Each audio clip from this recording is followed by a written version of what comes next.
I'm Gloria Strode, and welcome to Straightforward. Today, I have the pleasure of having two of the awesome ladies from the Muscogee County School District Board here with me to talk about the wonderful brand new Mary Buckner School. And for those that don't know, she's a Carver girl like myself, and also Naomi and our siblings. Yes, we have other siblings, and so we're just very proud of that. So welcome, ladies. Welcome. Thank you for having us. Well, I am just really excited anytime the Carver people, of course, we know you went the hard way. We can't hold that against you. That's right. We're going to allow you to share our company. We're going to grace you with our presence, the Carver girls. Well, thank you so much. But we have had great people leave Carver and go on to do great things. And that's because we had great educators. Great leadership. And great leadership. With Dr. Charleston and even our teachers. Sure. They said what they meant and they meant what they said. Absolutely. And they wanted us to get a good quality education, and they expected us to go on and do great things. And so you were in the class of 1970 with my sister Ozil. That's right. Right. Correct. And then your sister Agnes was with my sister Glenda, and of course we just go all the way back, but you all were before integration.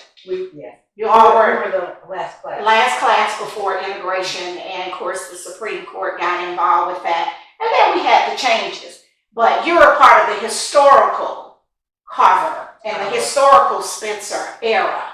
And I also want to mention that I had a brother that graduated in the first graduating Carver class. Really? And we actually almost had someone every year all the way down to me, because as you know, there were 9 of us. I know. So yeah.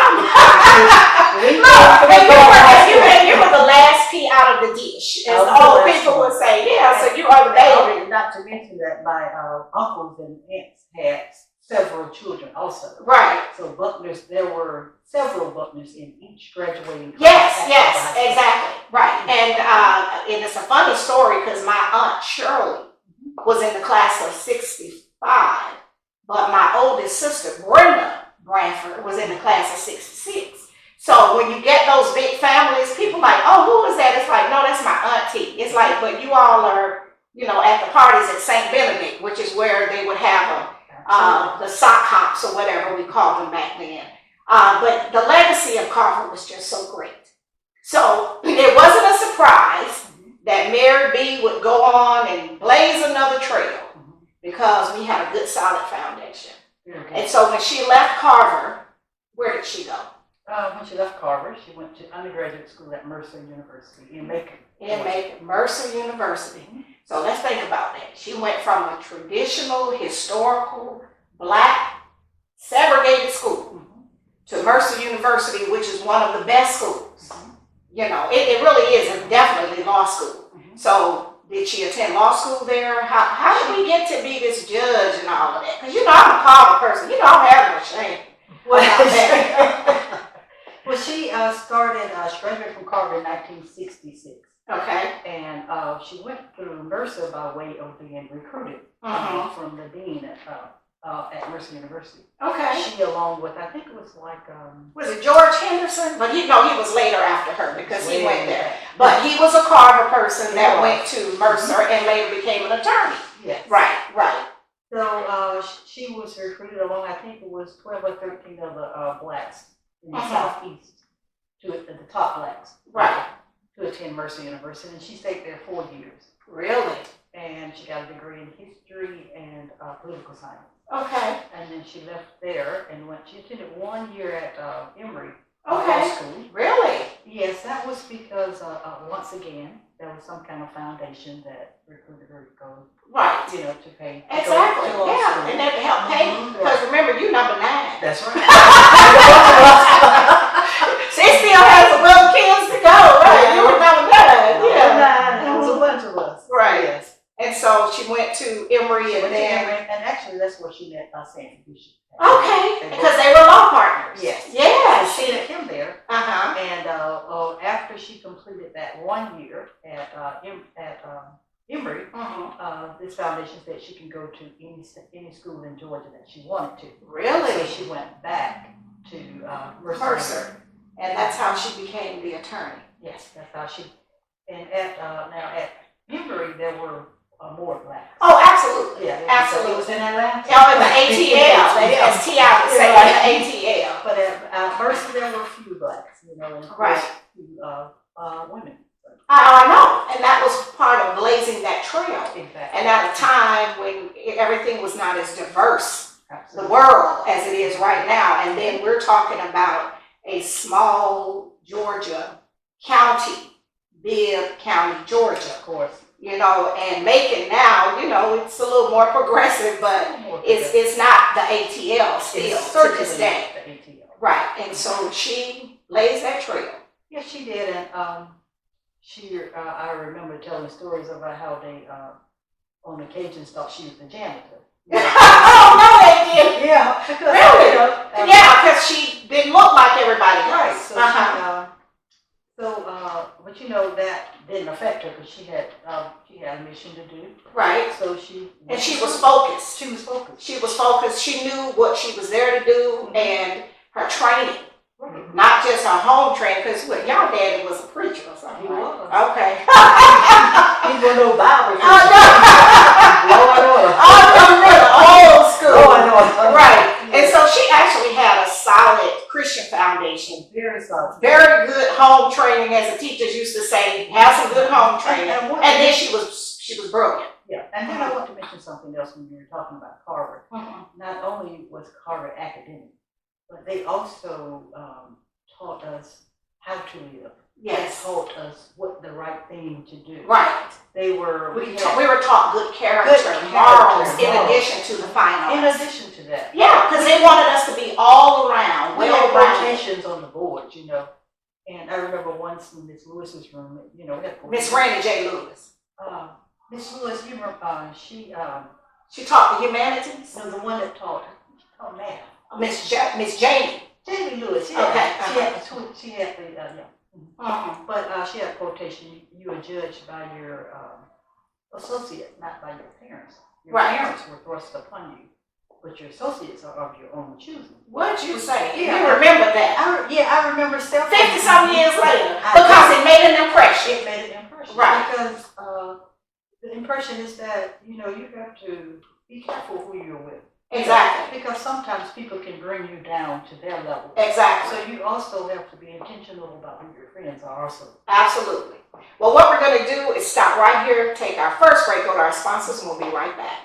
We'll be right back after a word from some of our sponsors. Straightforward is brought to you by State Senator Ed Harbison, serving the citizens of Georgia's 15th Senatorial District and on the front lines for veterans every day. Progressive Funeral Home, family owned and operated since 1952.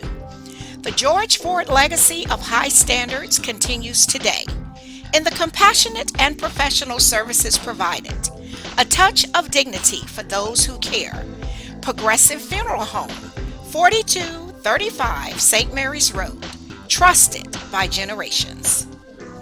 Whole Patient Healthcare. Dr. Jada Rimes-Bacote is board certified in family medicine. She believes the best patient care includes practical, individualized lifestyle changes. Located at 1338 13th Avenue, Columbus, 706-641-2080, or visit wholepatienthealthcare.com. And welcome back to Straightforward. I'm enjoying this wonderful visit with two of our school board representatives, Naomi Buckner and Vanessa Jackson. I remember when Linda said, I was so sick of hearing that commercial, Vanessa Jackson. She did. But I just wanted you to share with the audience why you're no longer the representative. You used to have Carter. I did. And then now, because someone said to me, well, I haven't seen Vanessa Jackson. I said, you shouldn't be seeing Vanessa Jackson because we had a change. So share with our audience. The 2020 censors, they didn't fill out their forms. Point blank period. So they went uncounted. And the lines got drawn, and I lost, not only did I lose Carver, I also lost Winton. Really? I did. I did. Okay. So Winton Elementary and Carver High School is no longer in District 3. It's in District 1. So Pat Hughley Green is the their representative. Right. So when the alumni think, because you know I'm one of those that would say, why are you always in the Spencer pictures? No, but someone did inquire. And I said, that's why it's important. Every 10 years to fill out your census form because it impacts a lot of things. Not just the federal funding that comes to the city, but it, you know, for the redistricting. Right. And so the lines were drawn and moved, and that's the thing also people need to know for this election cycle. Yes. Because the last time they voted for the president, they might have been in a different district than where they are now. Absolutely. And my line goes all the way back now to Fort Moore. Really? I have because it used to just be Bunker Hill. Bunker Hill. Right. So now it has moved. It pushed me back. Right. Okay. So that's why all of that's important, and you all both school board representatives. Yes. Y'all really need to get them involved with Census in the Schools. It's a free. Yes. It's a free curriculum online. It doesn't cost anything. The lessons are there and everything. Because what happens is with our parents, they're busy. You know, a lot of them work 2-3 jobs and they're not that focused on a lot of the civic things. Right. And they don't always understand why it's important. But it is important because it will impact the funding and other things. And so, yeah, we need to push. Right. Because it makes it look like nobody is living there. Right. And if no one is living there, businesses are not going to come there because even businesses, someone asked me, well, why isn't there a such restaurant on this side or that side? Businesses are looking for a return on their investment. And if you don't get counted in the census, then you don't exist. You're not there. And when they pull up the census information and it shows what the average income is, the age, they're looking at all of that when they're scouting as to where they're going to put a business. And so that's why they're not in a lot of those locations because, yeah, we know the people are there, but they just didn't participate. And that's the reason I don't have Carver in Winton Elementary. Right. But I want to add that you did a good job with the census, with your work. Thank You you. did the census. You did a very good job. Well, thank you. I really tried because I do know the importance of it. And once it's done, I want to say stuck, but you have to live with the numbers for 10 years. Yeah. Even the grant writers, the nonprofit people, everyone relies on the census data. So I just wanted to share that, and maybe at your board meeting, you can encourage, especially in our hard to count schools, which are the historically, you know, socioeconomic disadvantaged people. That reason why, I have to be politically correct, that they need to participate because that impacts their community. Right, and let them know how important it is. Right. Because I just think they don't. Exactly. So our best ambassadors, we learned with Census Bureau, is the kids. That's why we have the Census in the Schools program. Right. And it's an ongoing curriculum and it's free. So when the teachers need something, you know, where we used to in the old days, Naomi at Carver, they bring out the big movie cart. If you walked in and saw the movie cart, there was a sub. Well, now they can go to census.gov and go to Census in the Schools and use some of those lessons, which are very important. Very important, and all the technology. Right. Actually is no reason for people to not know these things, but since they don't, it's our responsibility to inform them. And to educate them. Absolutely. So I want to go back to the legendary Mary Buckner, who was one of my father's favorite people. I know. That was his girl. He really liked her. And they had a friendship, and she stayed and showed up for his 90th birthday party. We went to Rose Hill Seafood. So he thought she was one of the smartest women in the world. Not Columbus, but in the world. Yeah. And we're very proud of her, as we are other Carver alums. And so I just wanted you to share what the vision. So what's happening with the school. We are, Vanessa, you had what? St. Mary's. And then you had Dawson. So are those two coming together to make the new Mary B school? These two are coming together, and of course, Dr. Lewis and the committee interviewed for the new principal, which is LaToya Hamilton. She actually had a lot of parents that came forward, and they expressed a lot of concern for the school, and they talked about the partnership that she and her assistant principal had. Okay. And it was very impressive how many people came to speak up for Ms. Hamilton. They wanted her to have that assignment. They wanted her to have that assignment because they said she was in tune with the community, and that she could probably go forth with very strength and with partnering with parents and a good collaboration between the school district and the community. The school district and the community, and actually, a lot of administrators expressed to me personally that she would make a good fit for that school, and that's what we were trying to do. Right, a good fit. Right, And she's from St. Mary's. and so she was at St. Mary's, so St. she would be Mary's, so- familiar with a lot of the families and Absolutely. children already. It's not like Absolutely. coming in cold turkey. Right. Which I mean, I know as a professional you can move around, but she understands the demographics is what I'm saying. She does. And so it's not going to be a big leap for her. Right. She understands the need. Exactly. And she's developed relationships because she's been at St. Mary's for quite a while. She's not new. No. And basically, we're only talking about maybe a mile apart. Okay. St. Mary's and Dawson. So as you said, the demographics are The same. Okay, so what we're going to do is go to our break to our sponsors and we'll be right back. We'll be right back after word from some of our sponsors. David Benefield at the historic Highland Hall, florist extraordinaire, making dreams come true for all occasions. Visit David and his team today at 1504 17th Street or call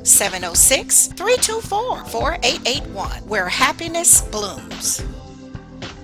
Barbara's Cleaning Service, a 5-star commercial service with satisfied customers in Georgia and South Carolina, built on the principle that every detail matters. Barbara's Cleaning Service, a new season building a family legacy. The Columbus Memory Center, 7196 North Lake Drive, Suite A, Columbus. Dr. Jonathan Liss is a board-certified neurologist and sleep specialist committed to battling Alzheimer's by preserving independence, offering you the opportunity to get your memory number for free, the only vital sign for brain health. Call today at 706-327-4000 or visit columbusmemorycenter.com. And welcome back to Straightforward. I'm continuing this awesome conversation with our school board representatives, Naomi Buckner, District 4, and Vanessa Jackson, District 3. Every time I think of that, Aunt Linda said, when you were running for office, if she heard that one more time, I tell you. But anyway, I always think of that when I say that. So we are very excited. Where is the school being built? It's in on Dawson Drive area in Dawson Estate. Okay, near the traditional Dawson Estate subdivision. Yes. Okay, right there. Yeah, actually. But it's in that general area. We didn't move it 5 miles away or somewhere. So we, as we say that call, on the drive. Yeah, we say that. On the drive, right? And so when is it gonna open? It's going to open this August in 2024. Really? Yes. So it's ready to go. It's being Right, but that means it's far enough along. Right. It's still not a concept. It's in motion. Oh yeah. You can physically see the school and it looks like a school. Okay, that's what I'm saying. So it's Okay. really nice. And the progress is really going. It's on Really time. going on time. Because a lot of times with construction, it's not always on time, but this is on time. So I'm sure you've been keeping a close eye, right? Of course. So all of the other siblings, they're keeping an eye on it too? Of course, and of course we all will be here for the I think we have the ground for the opening ceremony of the school, Right, and we all are looking forward to that. right. So, And of course you'll be here too, right? well, and your fabulous sister, the one that's also a graduate of the Albany State University, I'm sure she'll be driving up for that day. Of course, I have two Well, sisters that we I know, but you didn't think that I knew the other. Oh, okay. Who has hosted Sarah Porter and I under her tent at homecoming. Of course, she Because- has a huge tip. Right, that's because we're all celebrities. And actually, her tent makes the news down there. I know it does. Yeah, she has hosted us. Right. Yeah, so you didn't know that I knew her. Well, I don't know her personally, but I've been a part of that. You've been part of Which it. is this, yeah, Been under the tent. under the tent. And it's the best hospitality that you could Of ask course, for yeah. sure. So let's go back to Mary B. So Mary B finished with law school and she came back home to Columbus, which she could have gone to New York, anywhere. But she came back home and then ended up in law practice with Congressman Sanford Bishop. Right, she came back. At first it was Bishop and Hutton, Right.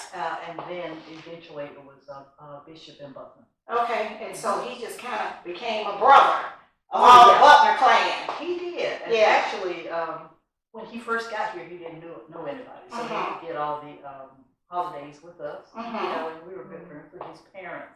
Right. Also, Out of Mobile. Right. And his Bishop State College is named after his dad. After his dad. Right. Yeah, he has a great family. It was a small family, Right. but it was a good family. Right. And so with Mary B, we went on from being in private practice to where we went eventually. She blazed another trail. Okay, and the city council appointed her a judge, recorder's court judge. Yes. Of course, she's the first female in that capacity. And I know, and the Carver girl. And See, you Carver. have to reinforce that. From the Carver magnet of the 60s. As your brother said, of the 60s. That's right. High school magnet Of the 60s. of the 60s. Yes, because we had a lot of greatness there. I mean, we've had a lot to go on and do. Emory Alexander as a surgeon, and even Tammy Huff in the new era. Oh yeah. But a lot of them from back then because Mr. Charleston and those sayings. And You remember over the door, through these doors. He Yes. said, I remember when he said that. He said he had just been down to Carafe, Uh-huh. and over Carafe there was a sign that said, "Through these doors are the finest product." Right. So he said that made him start to thinking. He Yes. said, "Carver, through these doors are the By finest the students. Yes. Yes. And Yes. he always encouraged us and always told us we were the best. Yes. You know, and Always positive reinforcement. always High positive. expectations. High And a expectations. lot of us did not come from trust fund families. Right. And if we were poor, didn't even know we were poor. We did not. We know. did not know, I right? Absolutely no idea. You found out later in life. Much later. Well, in life, it's like, oh wow. And they did not let that be a barrier for us. And that's the thing I like about Vanessa in her life's work. And I've had the opportunity to go to her school and visit and read with the kids, and that's her other life outside of the board. But she's been doing that for more than 30 years. Yes. And then we went and visited one of her schools, and the teacher had been one of her kids. One of my Oh, kids. really? Yes. A certified teacher. My teacher. Yeah, and she said, she used to be, and I was like, really? Yeah, and so you've had them to go on yourself to be in the military, and they come back to the daycare and take pictures, Take pictures with and support you when it's election time. Yes. No, really. And they have their kids out there supporting Yeah, right, me as well. right. So you're like down to the third generation now. I am. Yeah, but I am. it's a proud thing. It is. Right. It is. And I think that's what we are missing in some areas. What we had with Dr. Charleston It is. and the Right. teachers that we had, they were strict. Mhm. See, you wasn't coming there with your work not done, and you were not going to have to. Panic. Yes, I remember fear. I was on the bus one time, panic. I forgot about the whole work. I was in panic. Yeah, yeah. We talking about hurry up and trying to get it done. Yes. I mean, we had to have it. That was an expectation. You had to have our work Excellence. done. Right. Excellence. From everywhere, from the home too. Exactly. You had to do it. And then if you didn't have the latest Papagallo shoes, they still expected for Of you course. to show up clean and prepared and ready to go. And then the village would take over, That's right. and fill in the gaps. Okay, so I want you to go on and get this in before we run out of time. Now you are superlative Of course. at Carver the Magnet in the 60s and the 70s. Oh, Okay, and so what were you voted? I was most talented. I could sing, You can sing. and I still can sing a little bit. Okay. Well, I witnessed that when we was at the school board's Christmas party and they had the chorus to come and sing the Christmas carol. You were at the end of the table singing your part. I said, she's still there. She said the chorus. Song, every song. That was the funniest thing. But that is what education should be. And that's what all of our children deserve. So I just want to thank you all for the work that you're doing. We're very excited about the Mary Buckner School. It's going to be opening up in August of 2024. Will be a grand opening. The community will be invited. And all of the other Buckners will show up. We will. And the fabulous one that lives in Albany will be there. And I'll have a pleasure seeing her. I know Vanessa and all the board members will be there. Oh, yeah. Because you have that common bond with Right, the parents right. that you had over at St. St. Mary's. Mary's. Right. So any parting words that you have, since you've remembered all those wonderful quotes from the Carver High School on the Hill, give me one before we run out of time. Okay, but before I quote, let me just say what I really liked about Carver. If you would notice that Gloria talks with such pride.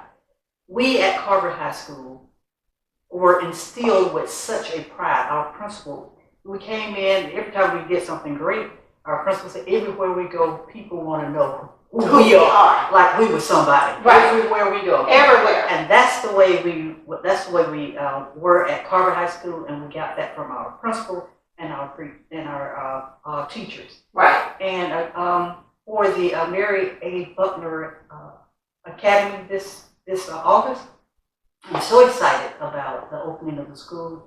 My sister would be so proud. She's such a shy person. She was not a boastful person. She did not rely on her credentials. She was just an humble person. So it was great pride that I, as a board member and as her sister, we opened this school on in August of 24. Okay.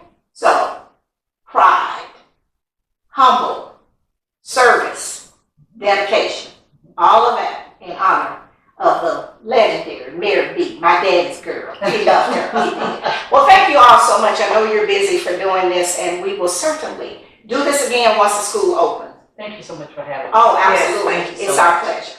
This has been straightforward. If you don't stand for something, you will fall for anything. Until next time, be blessed. What up, world? What's up, Columbus? Be sure to tune in every Sunday, Straightforward with Gloria Strode, right here on NBC 38.